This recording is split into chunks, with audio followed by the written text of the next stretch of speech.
धाकड़ खबर बेखौफजुमा बेबाक अंदाज।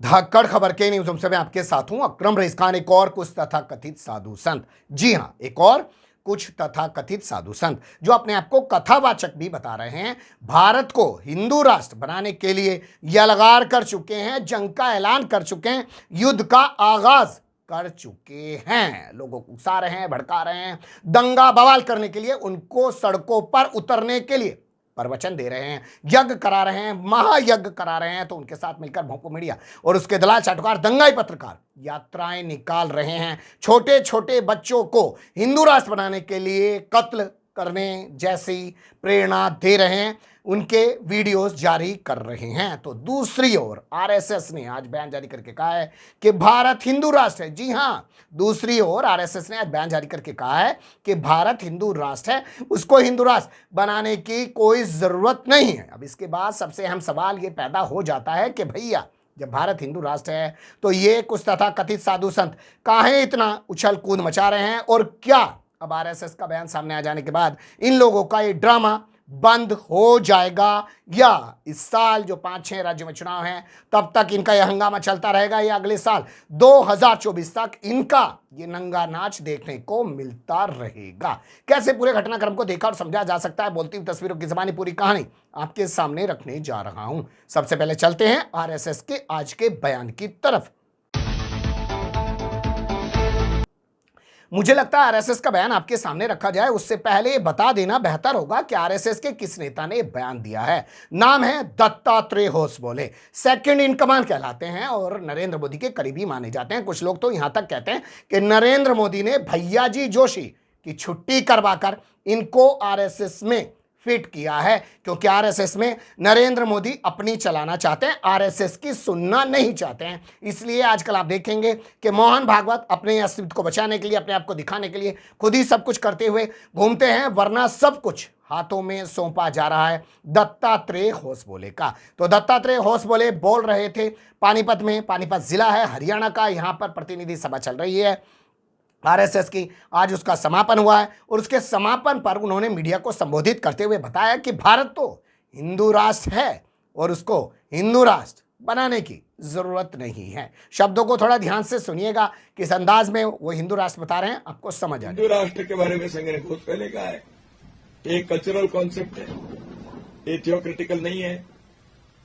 हम 100 साल से हम कह रहे हैं हिंदू राष्ट्र का अर्थ ये है, भारत हिंदू राष्ट्र है, कोई बनाना नहीं है, हिंदू राष्ट्र है। State and nation are different. Constitution से एस्टैब्लिश होने वाली चीज जो है इट इज स्टेट, एक स्टेट पावर, राज्य शक्ति है। Nation is a cultural concept. इसलिए भारत की नेशन जो है यह हिंदू नेशन है, यानी यहां के कल्चरल कॉन्सेप्ट जो है वो इस देश के, उसको हिंदू कहो, इंडिक कहो, आर्य कहो, सनातन कहो, देयर आर 100 नेम्स, वो हिंदू राष्ट्र है। सुन लिया आपने, दत्तात्रेय होसबोले ने बयान दिया है कि भारत हिंदू राष्ट्र है और यहां पर हम 100 साल से कहते आ रहे हैं कि ये हिंदुओं का राष्ट्र है, हिंदू स्थान है, हिंदुस्तान नहीं हिंदू स्थान है। यानी उन्होंने अपनी वही बात दोहराई है जो हमेशा से आरएसएस चीफ मोहन भागवत भी कहते आए हैं कि यहाँ सब लोग बसने वाले हिंदू हैं, इसलिए ये हिंदू राष्ट्र है। रही बात सत्ता संभालने की, स्टेट की बात कर रहे हैं कि वो जो है हिंदू राष्ट्र के तौर पे काम कर रही है या नहीं कर रही है, उसके बारे में वो ज़रूर कुछ कह रहे हैं। अब इस पर भी पहले बात कर लेते हैं, फिर आपके सामने उन लोगों का बयान रखने की कोशिश करेंगे जो अभी भी बाज नहीं आ रहे हैं। जैसे आप देखिए, जो राष्ट्रपति हैं, उपराष्ट्रपति हैं, प्रधानमंत्री हैं, कई राज्यों के मुख्यमंत्री हैं, गवर्नर हैं, कई बड़ी संवैधानिक पोस्टों पर बैठे हुए लोग बताते हैं आरएसएस के लोग हैं। तो ये लोग अब जब बैठ चुके हैं, सत्ता इनके कब्जे में है, सब कुछ इनके पास है, कल को मान लीजिए अगर हिंदू राष्ट्र बन जाता है तो क्या होगा, संविधान ही खत्म कर देंगे। पावर तो ज्यों की तो आज भी इनके पास है,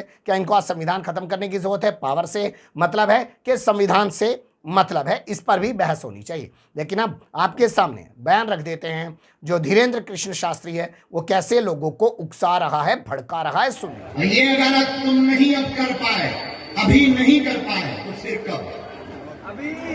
कब होगा? हिंदू कब जागेंगे? और क्षमा कीजिएगा, बातें तो हमने भी बहुत की, और यहाँ हमसे पहले भी जो माइक पकड़े रहे वो भी बातें ही कर रहे हैं।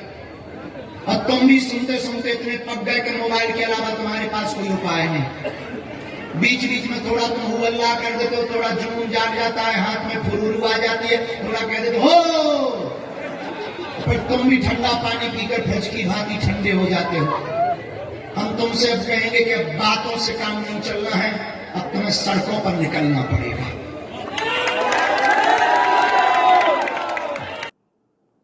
सुन लिया आपने, यानी आरएसएस का बयान आने के बाद भी ये लोग रुकने का नाम नहीं ले रहे हैं। लगता है साफ कि इसी साल 4-5 राज्यों में भी चुनाव होने हैं, इस साल के आखिर तक, और अगले साल 24 में लोकसभा के आम चुनाव होने हैं। नरेंद्र मोदी फिर से तीसरी बार जहां प्रधानमंत्री बनना चाहते हैं, वहीं आरएसएस चाहती है कि उसके 100 साल पूरा होने का जश्न 2024 से ही मनाना शुरू कर दिया जाए और जो 2025 तक वही जश्न को मनाती रहे। उसके लिए ज़रूरी है कि शाम दाम दंड भेद कुछ भी हो जाए, दंगा बवाल किसी भी तरीके से करके 2024 में सत्ता फिर से एक बार भाजपा के हाथ में आनी चाहिए। तो हाथी के दांत दिखाने के और खाने के और यहाँ सवाल सबसे अहम यही है कि भैया जब हिंदू राष्ट्र है तो काहे हिंदुओं को डरा रहे हो, काहे हिंदुओं में इतना डर पैदा कर रहे हो, और क्यों हिंदू राष्ट्र चिल्ला रहे हो। और अब जब आरएसएस कह रहा है कि तो हिंदू राष्ट्र ही है, तो हिंदू राष्ट्र की बात करने वालों के खिलाफ क्यों एक्शन नहीं लिया जा रहा है। जब जरा सा बयान मुस्लिम राष्ट्र को लेकर मौलाना तौकीर रजा ने दे दिया तो उसको भड़काऊ बताकर उन पर एफआईआर करा दी।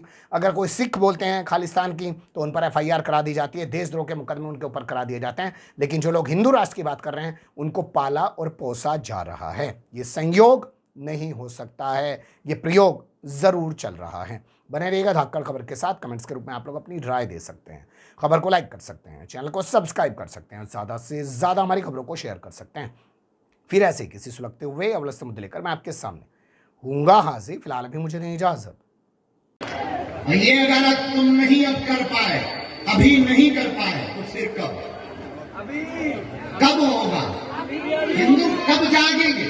और क्षमा कीजिएगा, बातें तो हमने भी बहुत की, और यहाँ हमसे पहले भी जो माइक पकड़े रहे वो भी बातें ही कर रहे हैं। और तुम भी सुनते सुनते इतने पक गए कि मोबाइल के अलावा तुम्हारे पास कोई उपाय नहीं। बीच बीच में थोड़ा तुम हु अल्लाह कर देते हो, थोड़ा जुनून जाग जाता है, हाथ में फुरूरू आ जाती है, थोड़ा कह देते हो, फिर तुम भी ठंडा पानी पीकर फ्रिज की भांति ठंडे हो जाते हो। हम तुमसे अब कहेंगे कि अब बातों से काम नहीं चलना है, अब तुम्हें सड़कों पर निकलना पड़ेगा।